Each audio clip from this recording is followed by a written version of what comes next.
딱 이렇게 생각을 하면 돼요. 잇몸 밖에서는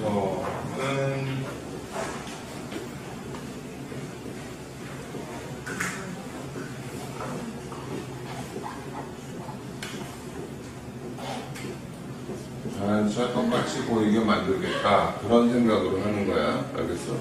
지금 이게 예를 들면 치아가 쾌나인 같은 치아는요 좀 안으로 이렇게 많이, 이렇게 콩고니를 보면요 콩고니는 다 좀 안으로 이렇게 들어와 있어요. 이렇게 이게 아마 물어뜯기 좋게 하려고 그렇게 됐는지 모르겠지만, 그런데 지금 주공실에서 자꾸 그런 문제가 나와서 이게 보통 임플란트를 조금 이렇게 안쪽에 심어줘야 된다고 그랬잖아요. 그리고 여기다가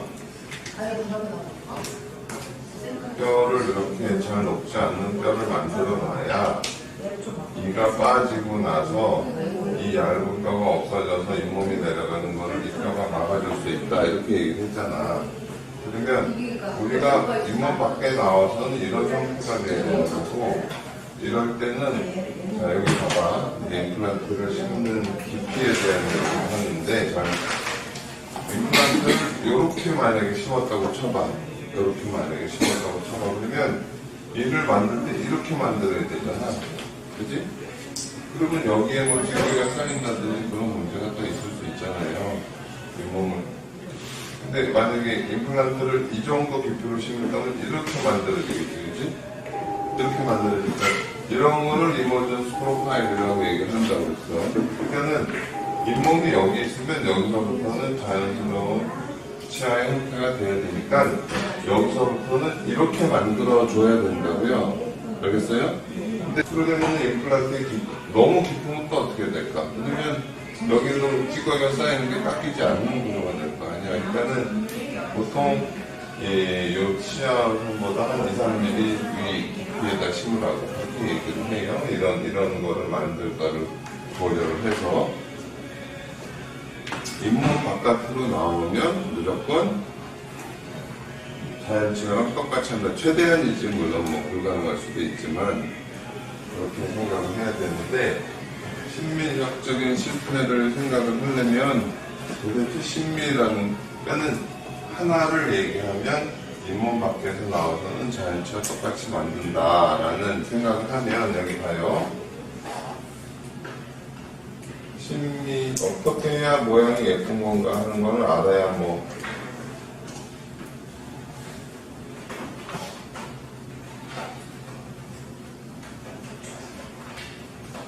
쾌나인은 옆에서 보면은 중별수처럼 이렇게 생겼지만 앞에서 보면 거의 이런 식으로 돼 있어요. 이렇게.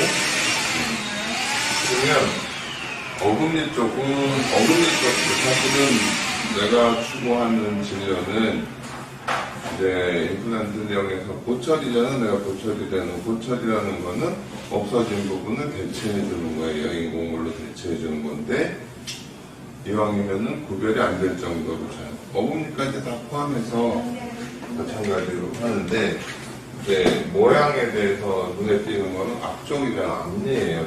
앞니 이렇게. 이게 잇몸선이 이렇게 돼 있잖아요. 그 다음에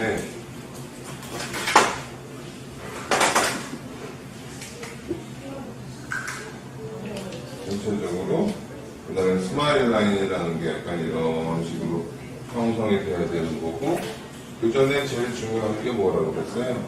여기 중심선이 맞아야 되고, 그지?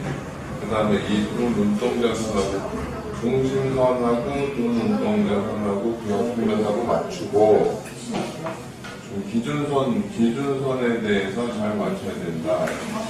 그래서 이제 중심선, 미들라인 있죠? 그 다음에 동공간선, 그 다음에 뭐 대학병원 캠퍼스 라인이라고 그냥 쓰죠. 이 세 가지를 구별을 하고, 그렇잖아? 이런 어떤 큰 기준선에 맞춰서 만들고, 다음에 요거 하나하나의 배치라든지 요 치아와 요 치아의 뭐 크기 비율이라든지 뭐 높이는 어떻게 돼야 되고 뭐 측정치는 약간 중결치보다는 살짝 올라가 있는 거고 책을 자꾸 보고 적용하고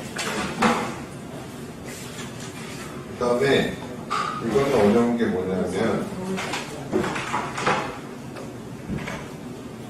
조금 다음에 조금 더 얘기를 해야 되겠지만 예를 들어서 여기 코가 이렇게 있으면 이 앞니가 나중에 여러분 CT를 보면 알겠지만 전체로 이렇게 잇몸이고 이런 식으로 박혀 있어요.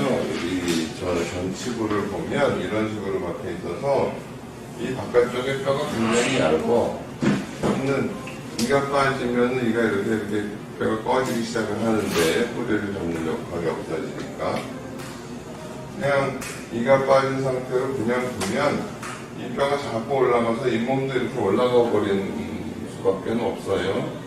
그래서 예전에 앞니 임플란트 하고 싶고 잇몸이 올라가서 보기 싫어지고 뭐 임플란트가 비치고 하는 거는 시술 당시에 잘못된 게 아니에요. 그 이후에 발생하는 어떤 뼈의 변화, 그에 따른 잇몸의 변화 때문에 그렇게 되는 거거든. 근데 그렇게 하려면 항상 어떻게 돼? 임플란트를 조금 이렇게 뿌리 방향대로 심으면 뿌리 위치대로 심으면 안 되고 임플란트를 조금 이렇게 입천장 쪽으로 심어줘야 되는 거야. 그리고 여기다가 이렇게 잘 녹지 않는 뼈를 이렇게 좀 만들어주고 여기도 좀 채워주면 좋겠죠? 그래야 이 얇은 뼈가 없어진다 하더라도 이 부분에서 이렇게 잇몸 높이가 유지되고 그러니까는 치아는 조금 이렇게 될 수밖에 없어. 이렇게 만들어줘야 돼. 전치는 알겠어? 테라인도 여기 잇몸이 이렇게 잡혀 있으면 이렇게 나올 수밖에 없다고. 그리고 가끔 이 부분도 약간 두껍게 해줘야 돼. 여기가 너무 얇으면 다 부러져요. 알겠습니까? 지난번에 뭐 템퍼리 깨지고 좀 여기 뭐 어쩔 수 없어요. 이런 부분을 유지하려면 조금 안쪽에 심어줘야 되고 거기서 이렇게 만들다 보면 여기가 너무 얇아지면 안 되거든. 그러니까 설명을 할 때 이 부분이 약간 돌출될 수 있다고 꼭 얘기를 하잖아. 이렇게 이 부분은 조금 보강을 해주는 수밖에 없죠. 경우에 따라서는 조금 높이 만들어가지고 이렇게 해줘야 될 수도 있을 거예요. 심리라는 건 결국 보이는 쪽을 생각하지 뒤쪽까지는 뭐 어떻게 할 수가 없는 경우가 있으니까. 근데 봐봐요. 여기는 치아가 이렇게 있고 잇몸이 건강하다면 그 치아를 잡아주는 치조골의 뼈가 이렇게 돼 있거든. 그래서 잇몸도 이렇게 돼 있을 수 있어요. 근데 이가 만약에 빠졌어. 여기 이가 없어. 그러면 여기 이렇게 뿌리가 있으면 여기서는 뼈가 이렇게 안 돼요. 이렇게. 이 부분이 이렇게 이런 뼈가 생길 수가 없어요. 이런 뼈가 생길 수가 없어. 그러니까는 어쩔 수 없이 이건 한계가 있으니까 이 치아를 살짝 이렇게 통통하게 해서 조금 덜 보이게 하기도 하고 그 다음에 이 바깥쪽에 뼈 이게 살아 있어야 되기 때문에 뼈를 다시 만들어줘야 되고 뼈도 만들고 어떤 잇몸의 형태도 자연스럽게 해주고 그 다음에 치아 형태도 그러니까는 이건 굉장히 어려운 거야. 앞니 임플란트는 뼈도 잘 다룰 수 있어야 되고 우리가 잇몸도 자연스러운 형태의 잇몸이 갖도록 해줘야 되고 그 다음에 어떤 치아도 우리가 예전에 임플란트가 나오기 전에 지금도 마찬가지지만 기공사들이 기억하는데 세라믹을 얼마나 이쁘게 만드냐고 그거 갖고 맨날 세미나 쫓아다니고 하잖아. 그치? 그 전에 형태에 대한 걸 우선 알아야 되는 거고 그 다음에 세라믹이 자연치하고 구별 안 되게 구워질 수 있을 정도 예전에 임플란트가 나오기 전에 가장 어렵다고 생각하는, 그러니까는 이 전 세계에서 가장 잘 만드는 기공사도 이게 자연치고 이게 인공치라면 똑같이 만드는 건 불가능해요. 뭐 유명한 기공사들이 와서 자기 케이스 자랑하고 보여줄 때도 이렇게 만들어 놓은 거 내가 한 번도 못 봤어요.